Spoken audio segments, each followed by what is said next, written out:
അതേ സമയത്ത് ഹുസൈൻ റളിയല്ലാഹു അൻഹുവിൻ്റെ മദ്ഹ് പറയണം, അലി റളിയല്ലാഹു അൻഹുവിൻ്റെ മദ്ഹ് പറയണം.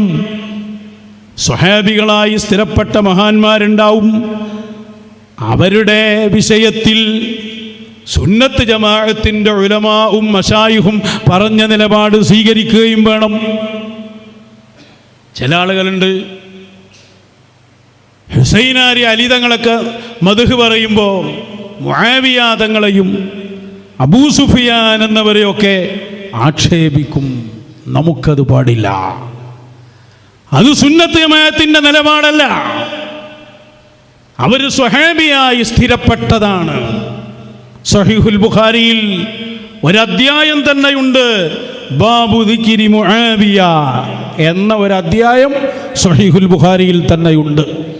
മുആവിയ തങ്ങളുമായി ബന്ധപ്പെട്ട ചർച്ച വന്നപ്പോൾ അവർ പറഞ്ഞൊരു മസ്അലയുമായി ബന്ധപ്പെട്ട് അബ്ദുല്ലാഹിബ്നു അബ്ബാസ് തങ്ങളോട് ചോദിച്ചപ്പോൾ അബ്ദുല്ലാഹിബ്നു അബ്ബാസ് തങ്ങൾ പറഞ്ഞ മറുപടി, ദഅഹു, അവരെ ഒന്നും പറയണ്ട, ഫഇന്നഹു ഖദ് സ്വഹിബ റസൂലല്ലാഹ്, ഫഇന്നഹു ഖദ് സ്വഹിബ റസൂലല്ലാഹ്, റസൂലുള്ളാഹിനോട് സഹവസിച്ച ആളാണ്. സ്വഹാബികളെ സംബന്ധിച്ച് പറഞ്ഞപ്പോൾ ലാ തസുബ്ബു അസ്ഹാബി, എൻ്റെ സ്വഹാബത്തിനെ ചീത്ത പറയണ്ട, എൻ്റെ സ്വഹാബത്തിനെ ആക്ഷേപിക്കണ്ട. സ്വഹാബിയാണ് എന്ന് ബുഖാരിയിൽ തന്നെ അബ്ദുല്ലാഹിബ്നു അബ്ബാസ് തങ്ങളിൽ നിന്ന് റിപ്പോർട്ട് ചെയ്ത് സ്ഥിരപ്പെട്ട ആളാണ് മുആവിയ എന്നവരും അവരുടെ ഉപ്പയായ അബൂ സുഫിയാൻ എന്നവരും. നമ്മുടെ നിലപാട് കൃത്യമാണ്. നമ്മുടെ നിലപാട് മശായിഖ് പഠിപ്പിച്ച നിലപാടാണ്. മുആവിയ തങ്ങൾക്ക് അബൂ സുഫിയാൻ തങ്ങൾക്ക് വല്ല കുഴപ്പമുണ്ടായിരുന്നെങ്കിൽ ഹബീബായ തങ്ങളുടെ കാലത്തുണ്ട് അവർ, അത് പറയേണ്ടതാരാ? അത് മുഹമ്മദുർ റസൂലുള്ളയാണ് സ്വല്ലല്ലാഹു അലൈഹി വസല്ലം. ഹബീബായ തങ്ങളത് പറഞ്ഞിട്ടില്ല, ഹബീബായ തങ്ങളുടെ കാലത്തുള്ളവരും പറഞ്ഞിട്ടില്ല.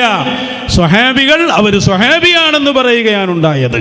അതുകൊണ്ട് തന്നെ നമ്മുടെ നിലപാട് ഹുസൈനാരെയും അതുപോലെയുള്ള മഹാന്മാരെയും അലിയാരെയൊക്കെ വലിയ മഹത്വം പറയുമ്പോൾ തന്നെ ഒരു സ്വഹാബിയെയും ചീത്ത പറയാൻ പാടില്ല എന്നതാണ് നമ്മുടെ അഥവാ അഹ്ലുസുന്നയുടെ അഹ്ലുസൂഫിയത്തിൻ്റെ നിലപാട്. നിലപാട് കൃത്യമായിട്ട് മശായിഖന്മാർ നമുക്ക് പറഞ്ഞു തന്നിട്ടുണ്ട്. അങ്ങനെ നീങ്ങിയാൽ മതി. നാസിബിയത്തും ആകണ്ട, റാഫിദിയത്തും ആകണ്ട, അതിൻ്റെ നടുവിലാണ് നമ്മളുള്ളത്. നാസിബിയത്ത് പറഞ്ഞാൽ അലിയാർക്കും ഹുസൈനാർക്കും ഒക്കെ എതിരായ ടീം. ഇന്നത്തെ നാസിബത്തിൻ്റെ പ്രസിഡൻ്റാണ് പേരോട് മൗലാന. അതിൻ്റെ ഓൾ ഇന്ത്യ ജനറൽ സെക്രട്ടറിയാണ് ഷിയ ഫൈസി. യസീദ് ഫാൻസിൻ്റെ ആളുകൾ അവർ, യസീദിനെ മഹത്വവൽക്കരിക്കുന്നവർ. നമ്മളതിലില്ല. റാഫിദിയത്തോ ഷിയത്തോ അവരലിയാരെ സംബന്ധിച്ച് ദൈവമാണ്, നബിയാണെന്ന് വിശ്വസിക്കുന്നു. നമ്മളങ്ങനെ വിശ്വസിക്കുകയില്ല. രണ്ടിൻ്റെ ഇടയിലാണ് അഹ്ലുസുന്നത്തി വൽ ജമാഅ. വളരെ കൃത്യമാണ് വഴി. ഇനിയിപ്പോൾ നിങ്ങൾ നാലാൾ വന്നിട്ട് മുഹറം 10 ബദരീങ്ങളെ പറയരുത്, മഹാനരായ ഹുസൈനാരെ പറയരുത് എന്ന് ഞങ്ങൾ വിടുമോ? നിങ്ങൾ എന്തൊക്കെയാണ് അവിടെ പറഞ്ഞു വെച്ചത്? മുഹറം 10 ഇപ്പോൾ ഇക്കൊല്ലം മാത്രമല്ലല്ലോ, എത്രയോ കൊല്ലമായില്ല അവിടെ വരുന്നത്.